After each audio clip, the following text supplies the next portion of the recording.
Alright, we should be live. Back. We're working on Omo, Queen of Vesuva. We did a creature build matters already for her, where we put a bunch of lords in with the idea we'd put everything counters on them. We are currently working on the land type matters in order to rapidly accelerate our mana production. So she is currently at 92 spells, and for this build, we basically have to get her down to 60 spells. There's a little bit of wiggle room for my standard 60 lands, 40 spells in some of my builds, and some of them I've had so much trouble cutting cards that I've basically cheated on the mana a little bit by going, okay, our commander is cheap, a lot of the spells are cheap, we can afford to be down a land or two or three depending on the deck, but this one is very mana intensive. We are trying to ramp into Eldrazi and similar casting cost creatures, so the last time we made a bunch of sublists in order to help us figure out what we had in the deck and what we could afford to lose. Just real quick, I did add in the Oblivion Stone that I was talking about for the same reason that we wound up adding it into the creature type build. Um, we just don't have enough ways to deal with board states that get out of hand in our blue-green deck otherwise. We need a big reset button in case things go wrong, and this actually works better in this deck than the other one because it doesn't destroy the lands, so we'll be able to keep all of our lands with all their fun counters on them. So that's even more helpful, but yeah, we do need a big reset button just in case things get out of hand, and O-Stone is my default favorite for things like that, so we could run Perilous Vault for the extra mana or two that it costs. I forget if it's 9 or 10 total to cast and activate, but it's kind of up there, as opposed to the 8 that is cast plus activate Oblivion Stone. I don't think that's necessary. We have a couple ways to exile things if we need to. I believe still we had them to begin with. We should still have a couple, like the Breaker of Reality and whatnot. So, but all of that being said, I think the next thing I need a sublist for is the cards that can actually fetch the specialty lands that we have in the deck. Because we really need to guarantee we hit Cloud Post, Power, or not Power Plant, Tower especially. Power Plant and Mine are fine to go grab after we've gotten the Power Plant online, but, and, what's its name? Cloud Post. And getting Thespian Stage to copy Cloud Post, and getting, what's its name? Baldur's Gate. Once we've got enough lands in play that are gates that it actually makes more mana than it costs to use it. The nice thing about Baldur's Gate, at least, is that once we get into a position where we can activate it, it's giving us colored mana in case we need it, instead of colorless mana, like the other two do, but we do need to actually get to the point where it's making that mana for us. So, first one up is Crop Rotation. Need that one, right? I didn't miss anything that gets any land. No, I didn't think so. Grab Crop Rotation. Because if we have too many, we might be able to cut like one or two of them. Reap and Sow. Crucible, Witness. Reach doesn't get what we need. Vegas, Pact, Scion, Protector, Reflection, Archmage, Tezzeret, Expedition Map works.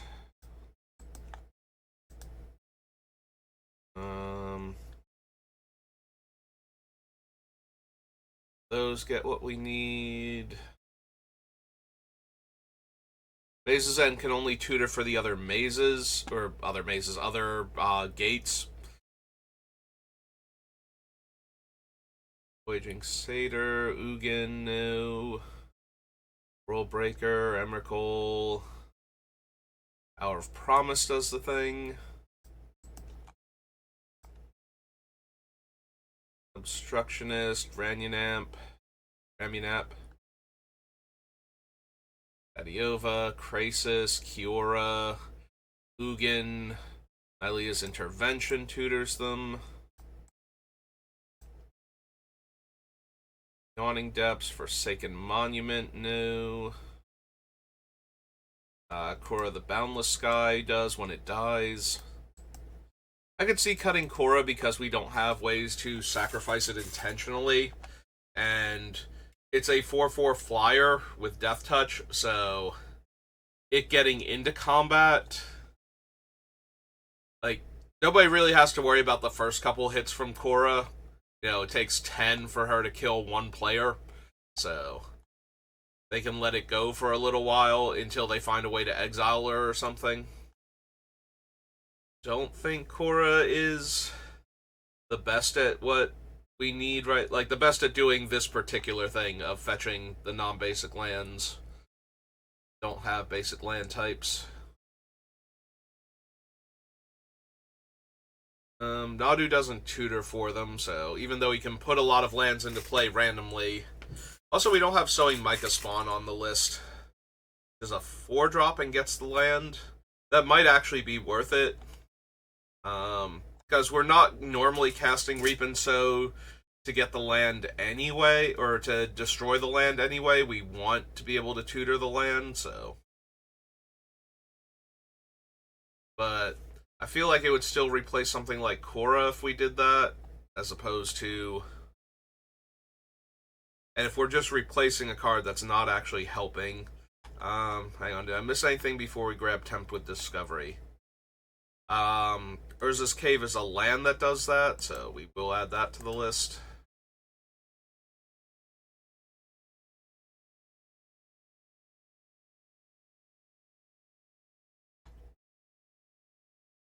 And Manuscape Refractor gives us another copy of those abilities when it's in play, but we need to find the original one first. Same with Copy Land.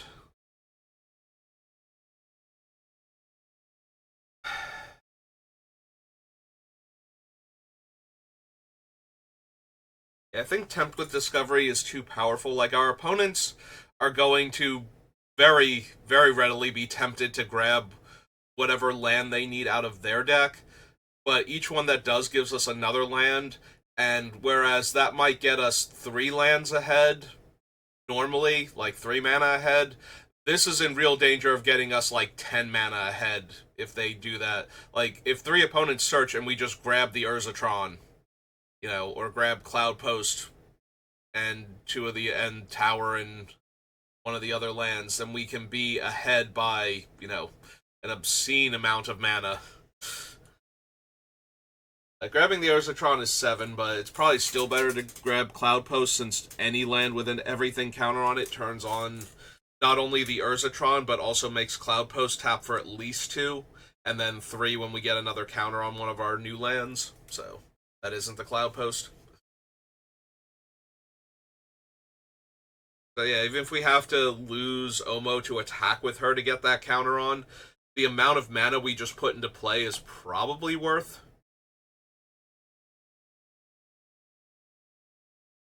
But yeah, I think Tempt with Discovery gets to stay. Korra is the worst one on the list. Crop Rotation's also not amazing, despite being only 1 green. I could see cutting that. We lose Korra, we lose Crop Rotation. And then the question is, do we cut anything else for Sowing Mica Spawn? The answer is maybe, but not yet. I think we lose Crop Rotation and Korra, so we clear this, we go... Oops, Crop Rotation...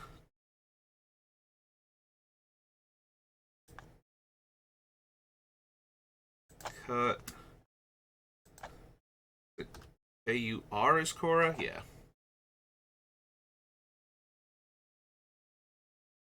Alright, so we cut those 2 off the list. That brings us down to 90. Alright, 30 more cuts and we're done. We cut a third of the remaining cards on the list. That's me hitting the wire for my phone. Let me move it off to the side a bit more. Apparently I've bumped into it enough times that the connection is slightly loose, so every time I brush up against it, it's like, oh, this has just been connected to your computer. But the sound effect is clear those. Yeah, we just need to cut a third of the cards left on the list. We'll be good. Alright, what else don't we need? There's a real chance we cut Palinchron. It does generate infinite mana with some of our lands, but we need to actually have enough. So it requires 4 blue mana sources and a grand total of 11. I need to be able to make at least 12 mana with 7 lands, is how it works. And 4 of it has to be blue. And then we have infinite mana. If we have a leftover blue or a leftover green, we have infinite of that color. It does require, therefore, 5 blue mixed in with the other thing. So out of the 7 lands, 5 of them have to tap for blue mana. So the other 2 have to make up the remaining 6 mana that we need in order for this to work. Which is actually asking a lot in order to get infinite blue mana, and we still need, like, if we're getting green, we still need the other lands to so we can generate infinite colorless a lot easier if we can copy God, I keep, like, Cloudpost's name just keeps trying to wander out of my head because I never played with it. Like, I never played with the 8-post decks or anything, so I want to call it the Locus more than I want to call it Cloudpost, even though there's like 3 other Locuses now. So yeah, I think we can lose Palinchron. Like, by the time we have infinite mana from it, we have so close to infinite mana as far as we need to have multiple Eldrazi level threats in our hand that we want to cast in the same turn in order for Palinchron to be worth having in the deck. And we already have, like, I'm pretty sure Candelabra is like $1,000, so we don't need Palinchron with his, like, 50 or whatever he's at, some number. I don't think, he might not be that high. I know foil Palinchrons are insane because I don't have one, and it's one of those things. I don't have an Asian language foil one, and whenever I see one on eBay, I'm always like, I would love to add that to my collection. And then it hits, like, $500 or something, and it's just like, yeah, I can't. Gone are the days where I could afford to do that for a card that has a cheaper printing. If I was gonna pull the trigger on something like that, I would buy 2 more Bazaar Baghdad's. That's where I'm at. If I were ever going to spend that kind of money on an individual card again, it would have to be Bazaar, just so that way I finally have 4 of them. Because I only have 2. Thank God I bought the second one when I did. Like, the first one was a given. I used to collect non-basic lands, and way back in the day, before a lot of things got printed and power levels shifted in Magic, I finished off my non-basic land collection. Like, I bought at least 1 copy of every non-basic land. It didn't matter how good or bad the land was, I wanted it for the collection. So, in addition to buying, like, all of the terrible bands with Legends of specific color cards from Legends, I also picked up the Tabernacle, and, I bought, like, Island of Whack Whack and Diamond Valley, and Bazaar of Baghdad. Yeah, one of the funniest stories I actually have, money-wise, is that I actually bought Elephant Graveyard, Diamond Valley, Workshop, and Bazaar of Baghdad from the same dealer at the same event. And more than half of the money I spent was for Diamond Valley. And when you look at that, aside from the island and the Elephant Graveyard,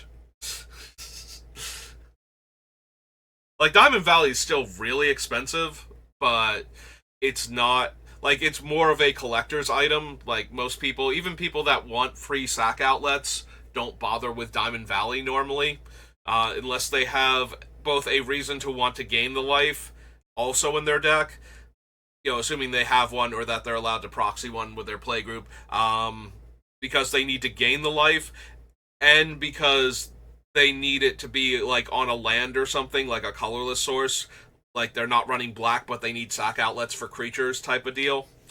So, so yeah, I bought like all of those in one go, and I spent less than $200, and the most expensive card that I bought was the Diamond Valley, which was like $80 at the time. Like Diamond Valley was $80. I'm pretty sure the Bazaar was like 10 or 20, somewhere in that range. It was like Dredge had not happened yet, was the thing. This was before Return to or before original Ravnica came out, so Dredge was not a thing. Mishra's Workshop was still restricted in Vintage at the time.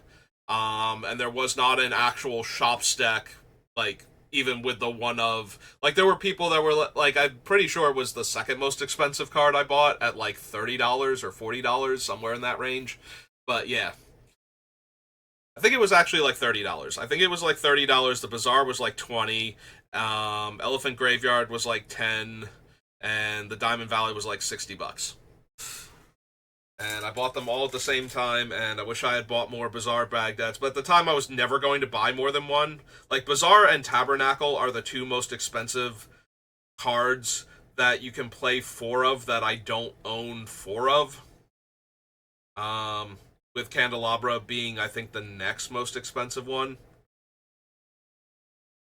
Because all of them, like, Candelabra was restricted in Vintage at the time, I believe, and the Legacy ban list was just the Vintage restricted list plus a few other cards. Like the Vintage restricted plus ban list, it was basically a mirror.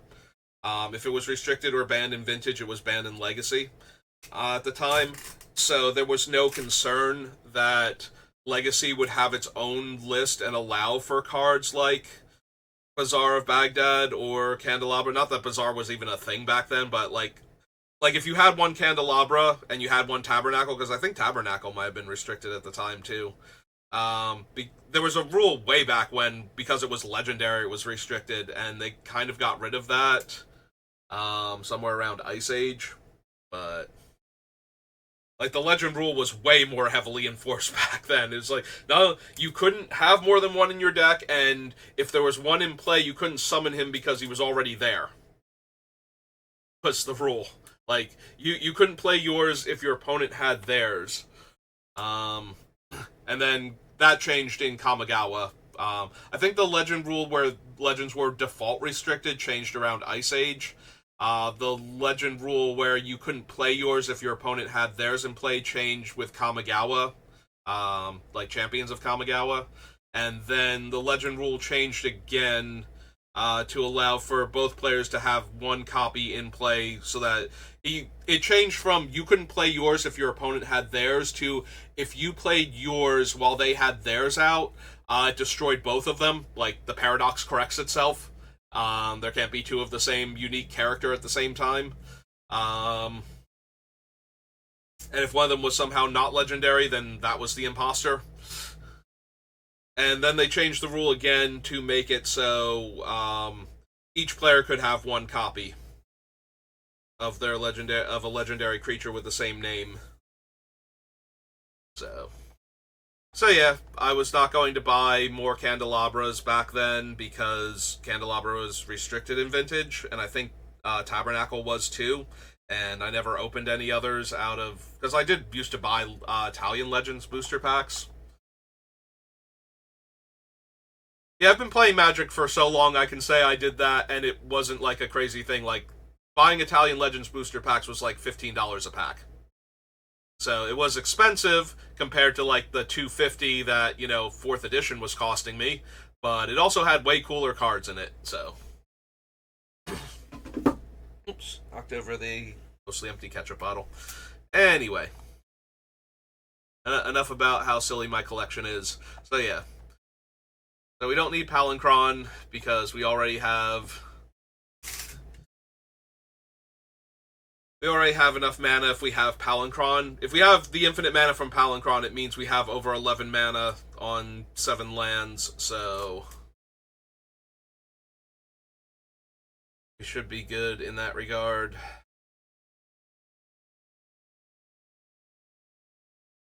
Dynamo.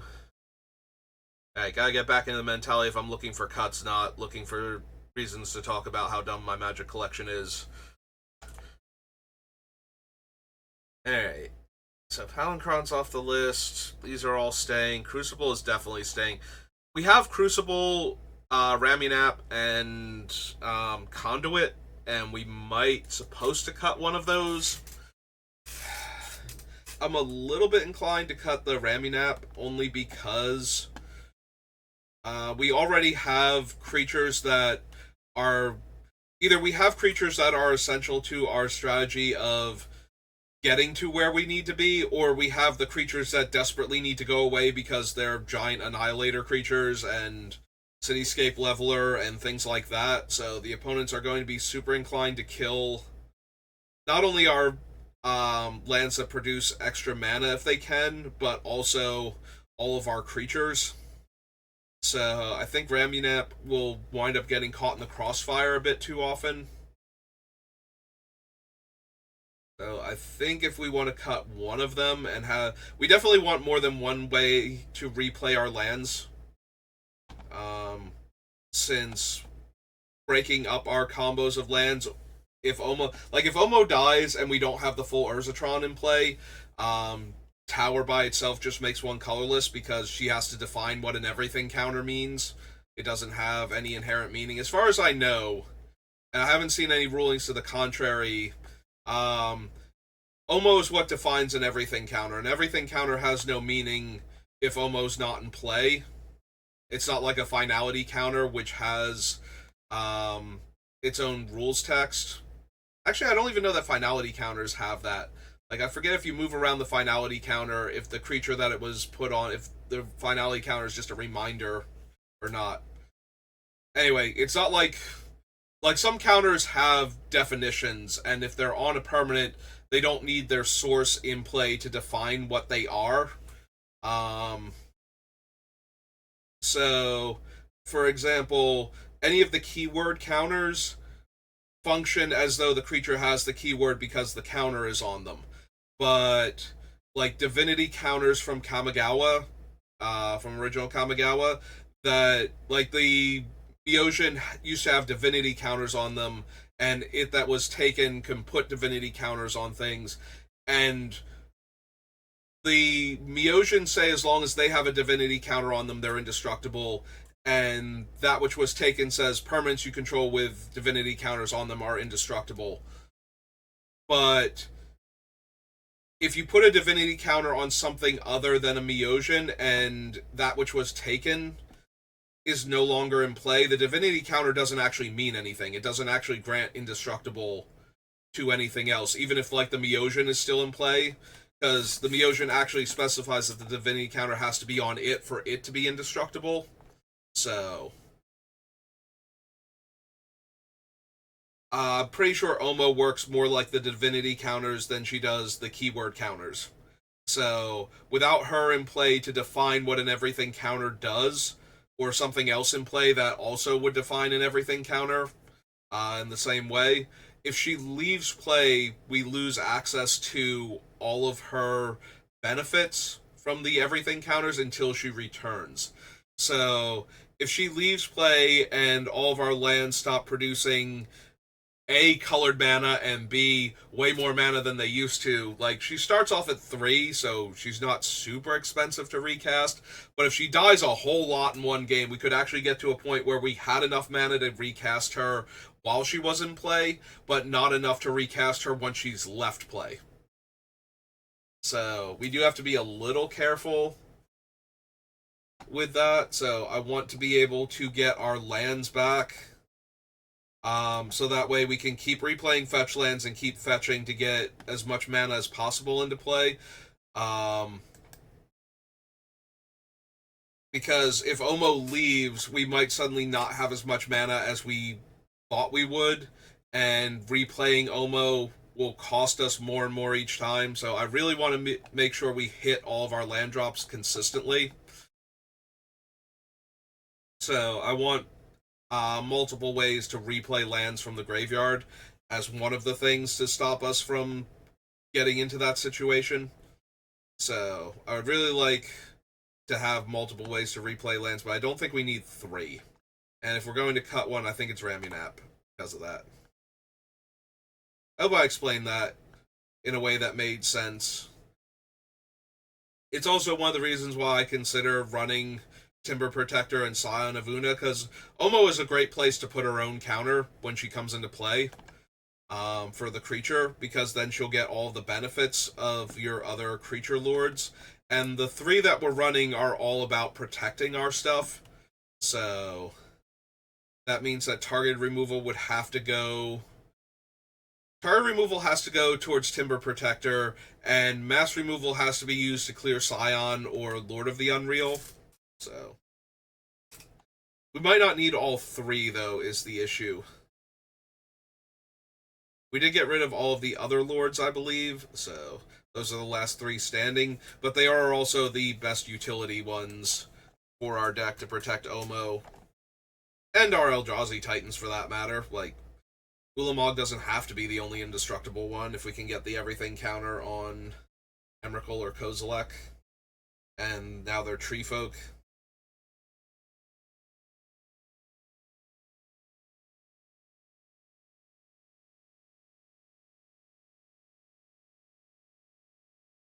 I'm not gonna lie, we might cut the Arbor Elf, and Arbor Elf can be our suggestion. Like, if you don't have Candelabra in your play group, okay, if you don't have Candelabra, it's going to be most people. If you don't have Candelabra and your play group doesn't allow for proxies because they're, like, serious tryhards and they don't like when other people can play every single card. See, I have every single card. I don't care if other people proxy cards when they play against me. Like, you're not getting any kind of advantage that way.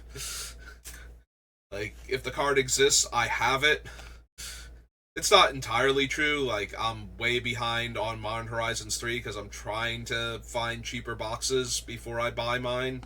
Haven't bought any of the Assassin's Creed yet, and it took me until the pre-release of Modern Horizons 3 for me to buy Thunder Junction because I was waiting for it to go down. So, but yeah, if your playgroup doesn't allow proxies and you need a cheaper thing to replace Candelabra, things like Arbor Elf or any of the creatures that tap to untap a land are kind of there. Obviously, Candelabra does a lot more. If you have multiple lands that tap for more than one mana, it can do a lot of damage. But we already have the Magus, and the Magus is relatively cheap, I believe. And then we have... So if you add in like an Arbor Elf and a Wayfaring Satyr, I think that's a good enough, like, as long as you can untap specifically the Locust or Baldur's Gate, once Baldur's Gate is actually making significant amounts of mana. I think that's fine. You don't need Candelabra, but Candelabra is obviously a lot stronger, and because of that, I am going to run Candelabra. I will have to proxy it, though, because I also have Candelabra in my, what's his name? The guy that lets mana burn be a thing again. I always forget his name. It takes me a while to remember it. He's the mana burn legend from Commander Legends, though. And he specializes in not only making me a ton of mana, but making everybody else a ton of mana, and then punishing them for using that mana on, like, activated abilities, so that way you have to have enough spells to use up all the extra mana that you're getting, or punishes you for having untapped lands. You know, so that way everything kind of works together and you kind of get stuck in a situation where your lands are making way too much mana, and if your spells aren't disrupting me, then you probably can't cast them, but if you don't cast something, then your untapped lands are going to deal you damage, and if you try to, like if you have... The thing I was always thinking of, because I run in every deck, is Sensei's Divining Top. So putting in things like Harsh Mentor and that one, I forget his name, he's a 1/3 from the pre-war the Spark, the return to Ravnica. I think he's from Ravnica Allegiance. He might be from Guilds of Ravnica. But he's a 1/3 Viashino, and you can activate. He has an activate ability that gives him like a bonus and menace once per turn. Like you can only activate this ability once per turn, and whenever an opponent activates a non-mana ability of certain sources, he deals damage to them. So him and Harsh Mentor, and I think there's a third one. There might be a third one that I can't run because it's like a multicolored card, like it's a red-white card from Strixhaven, but it's only the backside that's white. But yeah, so it runs all of those to punish the opponents for not spending the mana, or for spending the mana on activate abilities rather, and then he punishes them for the unspent mana, and then the other cards punish them for untapped lands, and eventually you get to the point where you can't actually do anything without getting hurt. So, assuming that I don't get disrupted and everything goes exactly the way I planned, which does happen sometimes. It's a fun deck, though. Like, I'm amused by it. There's our Voyaging Satyr. Alright, so we cut that off the list. Close up some of these extra spaces. I gotta do this on the main document, I think. I have, like, so much extra space in between on a lot of things, and then when I don't have a card there, I kind of hate the double space. When I'm adding cards to it, having the double space there preemptively was a good idea, but when I don't have a card for the set, and I don't want the list to be any more cumbersome than it already is, when I have to post it as the pinned comment so that people can see the deck list if they just want that. Alright, so we've managed to cut 3 cards, which, we're 10% of the way there. Do you want to keep World Breaker? Want to keep all the Eldrazi Titans that I can? There's a tiny bit of temptation to cut Great Distortion. I think he's one of the weakest of the Eldrazi Titans, but, drawing until you have 7 cards in hand and being able to pitch cast counter spells, essentially, by matching the mana cost. The only downside is this deck has so many high casting costs that it might have trouble countering, like mid-tier spells. Like, I have a lot of, like, 1s, 2s, and 3s, and then I have a lot of, like, 8s, 9s, 10s, and 11s. Like, way more than most decks. So, being able to stop, like, a 6 or 7 drop is actually a lot harder for this deck than it normally would be.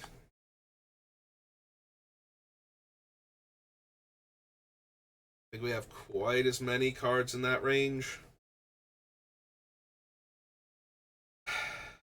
Can see kind of the Sphinx of Clear Skies. It's still nice though. Like, we get to pick we get 2 face-up piles, so I get to pick the pile that has what we want in it. Like, it is straight up fact or fiction when we have all the land types in play, which one counter does for us with Omo. So, and then we have the 2 legal Eldrazi Titans that let us shuffle our graveyard back in out of the original 3.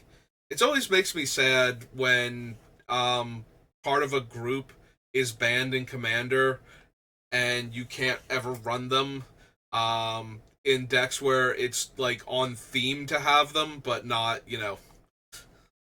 like, it makes me sad that you can't run Emrakul when you have literally every other Eldrazi Titan on the list, and it makes me sad when you can't run Gristlebrand when you have the other 4 Demon Lords and Liliana and, like, a whole Lily theme deck going. It does help that you can at least run the other 2 Emrakuls in the Eldrazi build, but you can never run Gristlebrand, and the problem is printing a powered down Gristlebrand that is, like, good enough to see Commander play still would probably be a challenge given what he looks like and what people would expect a new Gristlebrand to do. So, that's kind of rough. Alright, we passed Ramunap at some point, because now I'm looking at Conduit. I was like, oh right, I wanted to cut Ramunap while I was doing this. There's where it is. Saw Nimble Obstructionist first. Like, yep, that should be roughly where it is. Alright, so we cut Raminap.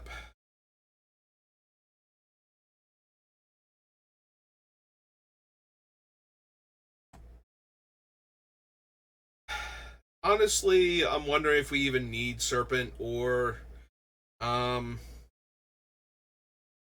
Shifting Sliver. Make our things unblockable. The problem is that I don't want to run the non-basic lands that make our creatures unblockable because we don't have a ton of room for extra lands. So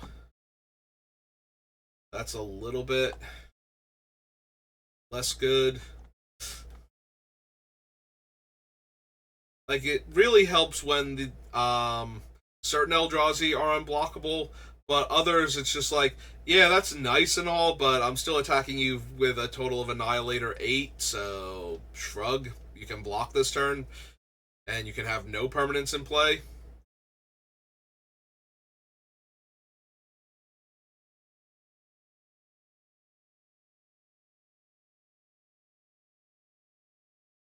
Yeah, we probably don't need either of them at this point.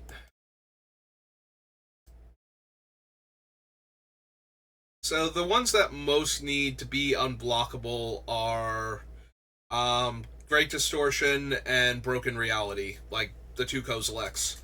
Because all of the other ones do so much either when they're cast or when they attack anyway that they don't necessarily need to be unblockable on top of that. Like, Original Ulamog and Kozilek have Annihilator. Ceaseless Hunger is at least exiling, like, a fifth of their deck every time it attacks. So, and it's still a giant indestructible creature, so they have to put something in its way each turn. The fact that they can chump block him is kind of annoying, but he will get there eventually, even if he never connects for damage. Ulamog the Defiler has Annihilator, so that shouldn't be an issue. And Promised End is A large flying trampler, and B, able to basically wreck somebody's board state by existing once you've cast it. That shouldn't be an issue, and World Anew just takes all their stuff, so you don't really have to worry about chump blockers when all of their creatures are yours. Unless they can, homeward path them back, but I have to shrug at that one. That was always going to be a thing. Yeah, I think we get rid of Serpent of Yawning Depths, and we get rid of Shifting Sliver also. Let's just go directly to Shifting Sliver. Not Shapeshifter, Shifting. There we go. Get rid of that also. Head back down to Beyond Death. Keeping Intervention. So Forsaken Monument lets all of my colorless lands, of which there are a lot on this list, and my artifact ramping sources all tap for an additional colorless, which is very helpful. The gaining 2 life is whatever, the colorless creatures getting +2/+2 is whatever, but yeah, it is a 5 mana artifact that makes most of my mana sources make an extra mana while giving me some other side benefits. So I think that's worth it. I do wonder if we want to get rid of the one from Shadowmoor, though. Mana Reflection. That one seems simultaneously fine to get rid of and very questionable. It's like, on the one hand, it makes all of my things make double mana, all my lands make double mana. On the other hand, once we have the 6 mana from that, if we ramped into it, Mana Reflection is specifically lands, right? Oops, we already have Gatherer open. Mana Reflection. Oh no, it is permanence. Never mind. Okay, never mind. Mana Reflection gets to stay. Since it's not just lands, we keep it. Also, that means we have infinite colorless if we ever get Grim Monolith into play, because we can just pay for and untap it, but it taps for 6 mana now. So yeah, we don't even need Palancron. We already have infinite mana with a 2-card combo.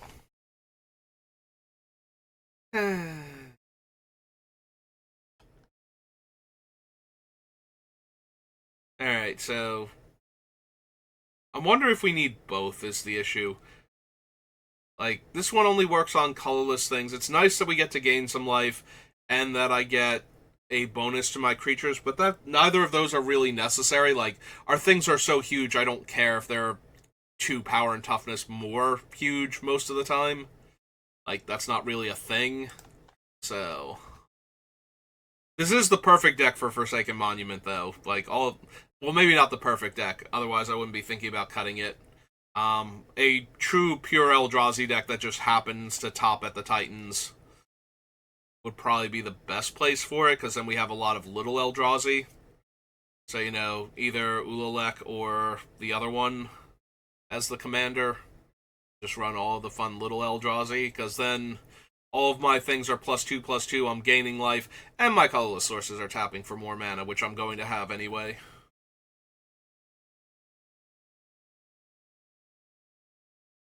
Definitely want to keep the portal. Roaming Throne, Doppelgang. Doppelgang's insane in this deck. If we ever get to the part where we're doppelganging our fancy lands, then we're just doing amazing. Oh, did I fix Doppelgang in this one? I did not. It's still at 2x.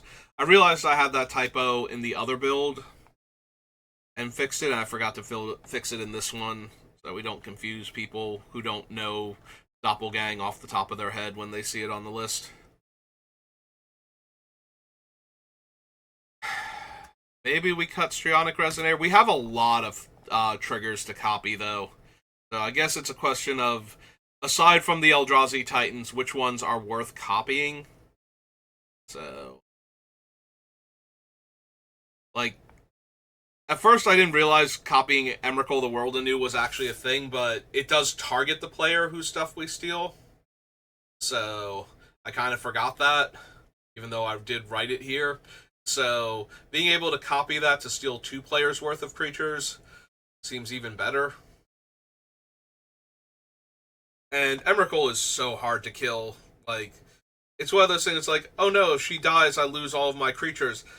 She does not die to much. Like, she's protection from spells and permanents that were cast this turn. Meaning that anything that was ever going to target her to kill her was never happening. So, the only way you can kill Emrakul without already killing everything else on board is one of those spells that makes you sacrifice specifically your strongest creature, by whatever arbitrary definition that particular card uses, casting cost, power, whatever thing it uses to determine to force you to lose your biggest thing. That's the only way anybody can realistically kill Emrakul without killing everything else. Because everything else has to be on board already. You can't target her with spells, and you can't target her with the abilities of permanents that were cast this turn. So you can't just go, oh, here's my Planeswalker and I'm minus to kill Emrakul. Like, that doesn't work. You can't O-ring Emrakul. You can't, so... Because the thing that kills her has to be in play for a full turn, and then kill her. That's not very realistic as a way to get rid of her. Most things don't work that way. They either kill on ETB, or they have to live for a turn, and they're things that can be attacked like Planeswalkers. It's very rare to have... Like, things that can actually deal with Emrakul are like Parallax Wave, where it can come down, not kill Emrakul that turn, and maybe, like, steal one of their creatures that you have, like, exile it under the wave, and then on a later turn kill Emrakul, or exile Emrakul, so that way all the other stuff goes away. But even then, they have to live long enough to do that, and you get to see it coming, much like the Planeswalkers. It's like, okay, well, I guess I have to kill you now, where I lose Emrakul and then all of my other stuff.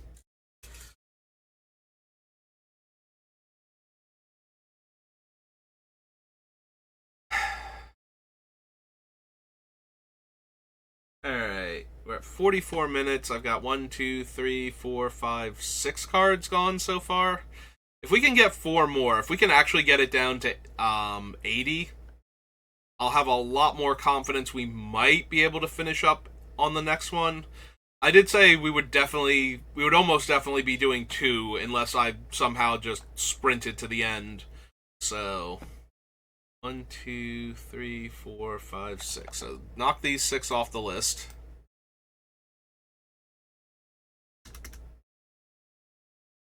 Let's go grab them from the lower list too. So we do Arbor Elf, because I know it's on the other sub list. Voyaging Satyr.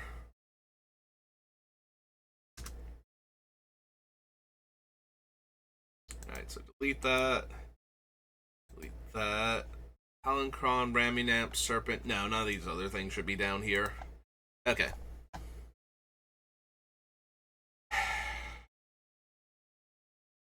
Yeah, maybe we do just lose Forsaken Monument. I don't have... We have Kozilek's Command to make, like, a ton of Eldrazi spawn. If we need to. But that's not really a reason to run Forsaken Monument. It's in here because it makes all my things make more mana that make colorless. But for 1 more mana, we have Reflection. So, yeah, I think we're safe to kill Forsaken Monuments. Let's go find it on the main list.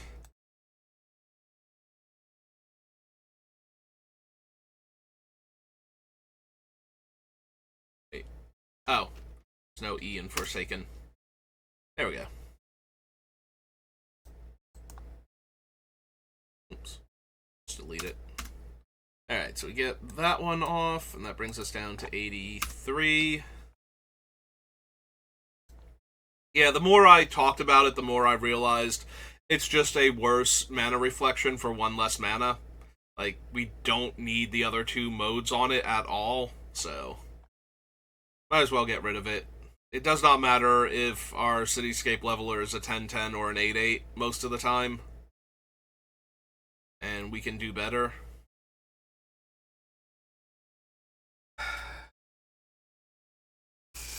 So, Patron can't untap my creatures for the most part, and we got rid of the green creatures that can untap our lands.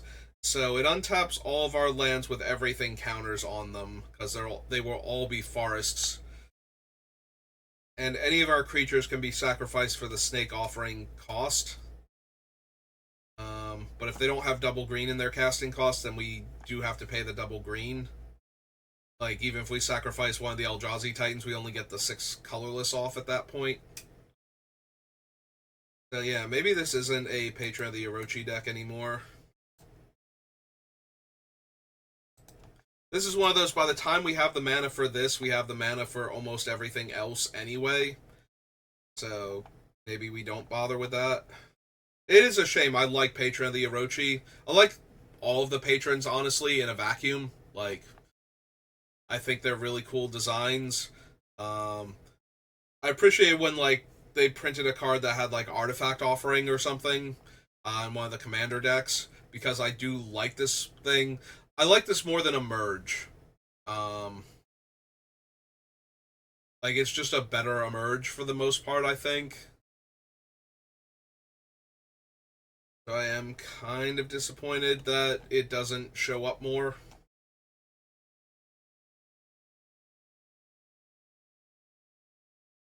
I mean, Emerge lets you sacrifice any creature, though, whereas this one, it specifies what you have to sacrifice.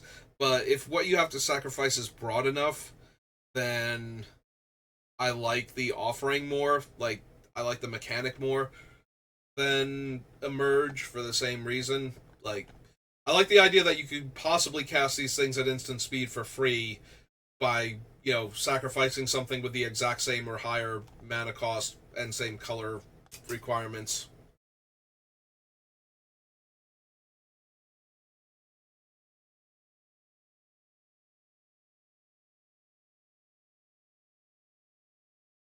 Yeah, I guess the problem is that Emerge is more versatile. And now that we have Crabomination, Emerge from Artifact is a thing, so emerging from other permanent types can be a thing. But yeah, I do like the creature type offering more when it works. And I think it's a cooler design at that point. Like, it makes it very focused on what it goes with. But yeah, I guess if they had just emerge from creature, I would run them a lot more because I wouldn't need the specific thing. Although you can't flash them in because of that, which makes me a little sad. Especially, I think, the Nezumi patron, because then all of the stuff that's about to die suddenly kills your opponent. Whereas before, they thought you were just running all your stuff into them because you were going to wrath the board or something. And now instead, they're actually dying from all the Nezumi triggers.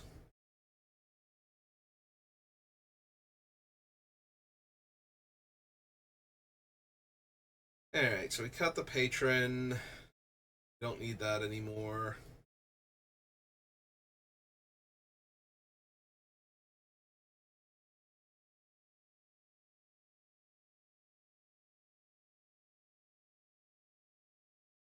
Keeping all of those for the time being. There are arguments to be made for cutting some of the giant spells that we have. We might have a few too many, so maybe I need another sub list of those. Alright, we're at the 50-minute mark. I was a little bit rambly today, so we'll go a little bit longer. But I think this pass through is going to wind up being the last one for today. But yeah, I think I need to do a list of like all the things to spend a ton of mana on, because I think we have a few too many. I have to figure out which ones we want to run.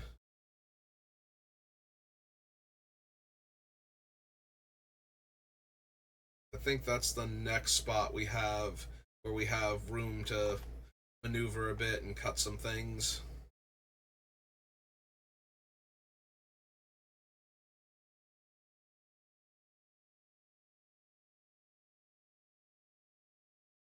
It's also possible we get rid of Sylvala. She makes a lot of mana once we get going, but once we get going, we probably already had a lot of mana. The upside, though, is that once she's at that point, she's probably also drawing us cards. Like, a lot of decks will have, like, one or two really expensive things. Like, really expensive things. Like, a lot of commander decks have, you know, like, 6, 7, 8 drops. Most of them don't have, like, 10, 11, 12, unless they're actually running the Eldrazi, so...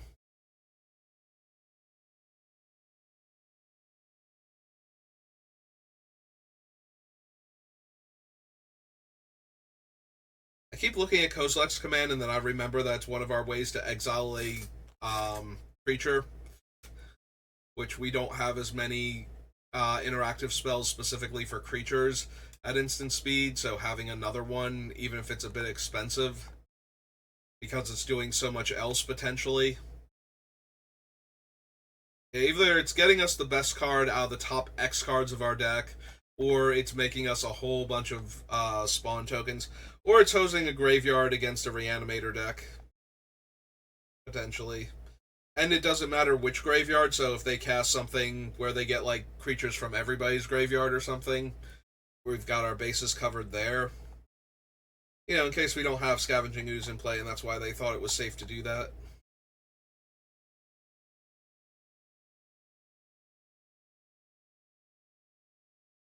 Um,